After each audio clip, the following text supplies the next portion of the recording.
ఎన్నికలు కౌంటింగ్ ఇప్పుడు జరుగుతుంది. రిజల్ట్ మనం చూస్తున్నాము. మెజారిటీకైనా ఎక్కువ సీట్లు మన ఎన్డీఏకి వస్తుంది.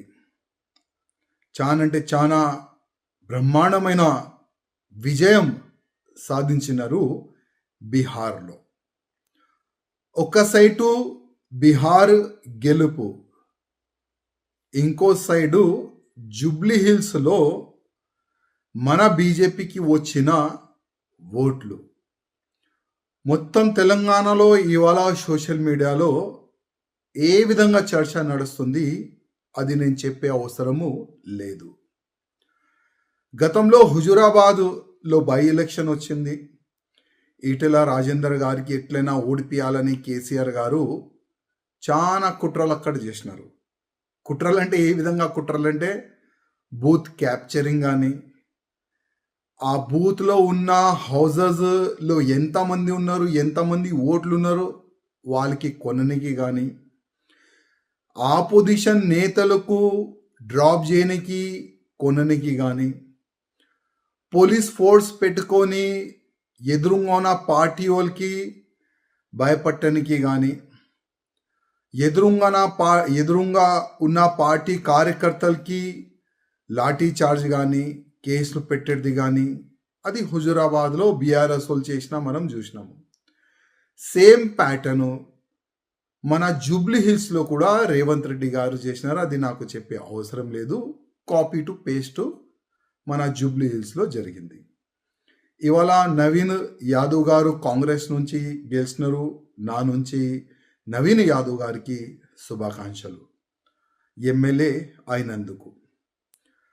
ఇంకోవైపు బీజేపీ మనం చూస్తే నేను గతంలోనే చెప్పిస్తున్నాను, మా కిషన్ రెడ్డి గారు ఎన్ని ఓట్లతోని ఓడిపోతున్నారు మీరు కొద్ది అందరికీ చెప్పాలని నేను అప్పుడే అన్నా.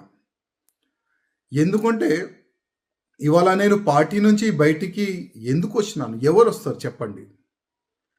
ఒక ఎమ్మెల్యేగా అయిన తర్వాత అది కూడా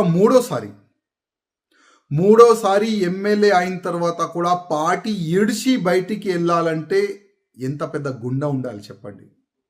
బాధతోని నా పార్టీని ముంచేస్తున్నారు, నా పార్టీ మునిగిపోతుంది, అది నేను చూడలేను, అందుకోసం బయట నేను వచ్చినాను పార్టీ నుంచి. కనీసం జూబ్లీ హిల్స్ ఎన్నికలు రిజల్ట్ వచ్చిన తర్వాత నేను మా కిషన్ రెడ్డి గారికి, మా బండి సంజయ్ గారికి, మా లక్ష్మణ్ గారికి, ఈ ముగ్గురు చాలా పెద్ద నాయకులు, డైరెక్ట్ కేంద్రంలో ఉన్న పెద్ద నాయకులతోని డైరెక్ట్ టచ్లో ఉన్న నాయకులు, పెద్ద పోస్ట్లో ఉన్న మా ఈ ముగ్గురు నాయకులతోని నా ఒక నివేదిక.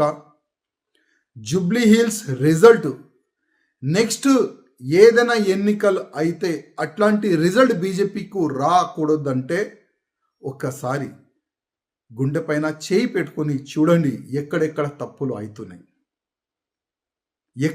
అవుతున్నాయి, చూడండి, ఆలోచన చెయ్యండి.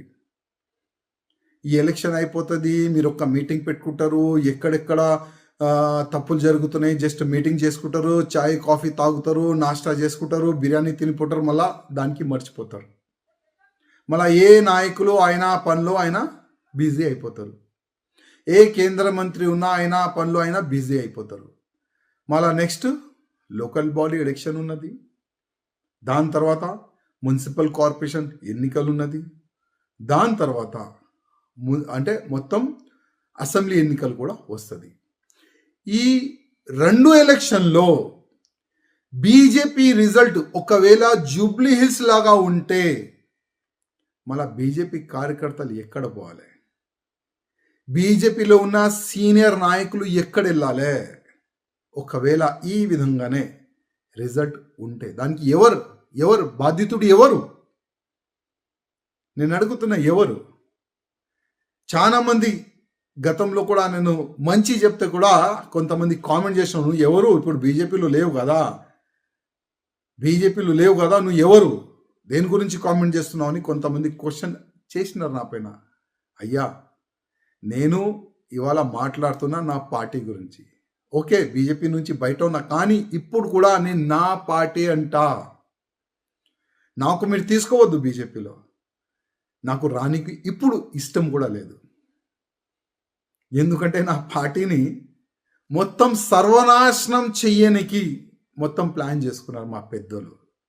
వాళ్ళ సొంత స్వార్థం గురించి మా పార్టీని సర్వనాశనం చేయనికి ఆల్రెడీ డిసైడెడ్.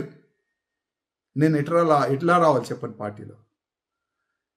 నెక్స్ట్ ఎలక్షన్ కొట్లాడుతానా లేదా అది కూడా నాకు తెలియదు. నాకు బాధ కూడా లేదు. కానీ ఒకటే ఒక బాధ, నా పార్టీ ఖతం అవుతుంది తెలంగాణలో. నా పార్టీ సర్వనాశనం అవుతుంది తెలంగాణలో. ఇది నేను కాదు, ప్రతి ఒక్క ఎంపీ అంటుండు. ఇది నేను కాదు, ప్రతి ఒక్క ఎమ్మెల్యే అంటుండు. మాకు ఫ్రీడమ్ లేదు మా కాన్స్టిట్యున్సీలో. మా పార్లమెంట్లో మాకు ఫ్రీడమ్ లేదు.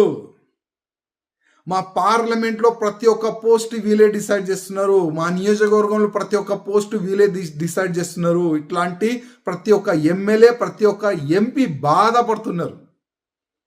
కానీ వీళ్ళు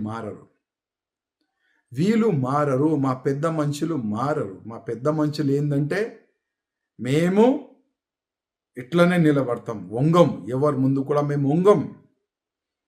మా పార్టీ లైన్ ఇదే ఉన్నది, దీన్నే మేము ఫాలో చేస్తాం.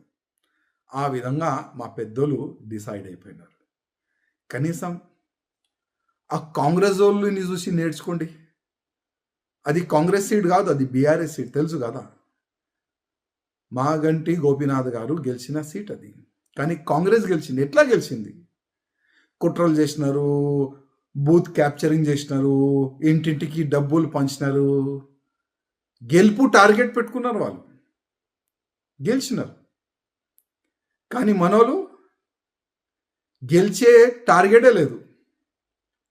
ఎన్ని ఓట్లతో నీ ఓడిపోవాలి అదే టార్గెట్తో మా వాళ్ళు ముందుకెళ్ళినారు. మా కేంద్ర మంత్రి కిషన్ రెడ్డి గారు పార్లమెంట్లో ఉన్న అది నియోజకవర్గం ఈజీగా గెలవచ్చు. అది ఎలక్షన్ డిక్లేర్ అయిన తర్వాత, అంటే గోపీనాథ్ గారు చనిపోయిన తర్వాత ఆల్రెడీ తెలుసు కదా బై ఎలక్షన్ వస్తుందని. ఏం చేసినారండి? ఎందుకు ఆ జూబ్లీ హిల్స్లో ఉన్న ఓటర్ని ఎందుకు చెప్పలేదు మేమున్నాం మీకు అని? మా బీజేపీకి ఓటు వేయండి, మాకు ఇవాళ గెలిపియండి, మాకు గెలిపిస్తే నెక్స్ట్ బీజేపీ గవర్నమెంట్ వస్తుంది. ప్రతిసారి చెప్తారు కదా అక్కడిక్కడ, బెస్ట్ బీజేపీ గవర్నమెంట్ వస్తుంది. నాకైతే ఇంకా 50 సంవత్సరాలు అయితే కనబడతాయి బీజేపీ గవర్నమెంట్ వస్తుందని. ఈ విధంగా వెళ్తే ముందు, ఈ ముండితనంతో ముందుకెళ్తే బీజేపీ గవర్నమెంట్ ఇంకా 50 సంవత్సరాలు కూడా కష్టమే, చాలా కష్టం. నేర్చుకోండి, వేరే నేతలతోని కొద్ది నేర్చుకోండి. ఏ విధంగా గెలవాలి, ఏ విధంగా ఓటర్ని మన వైపు మళ్ళాలే నేర్చుకోండి. నేను ఏదైనా తప్పు చేస్తే, ఏదైనా తప్పు చెప్తే కూడా నన్ను క్షమించండి.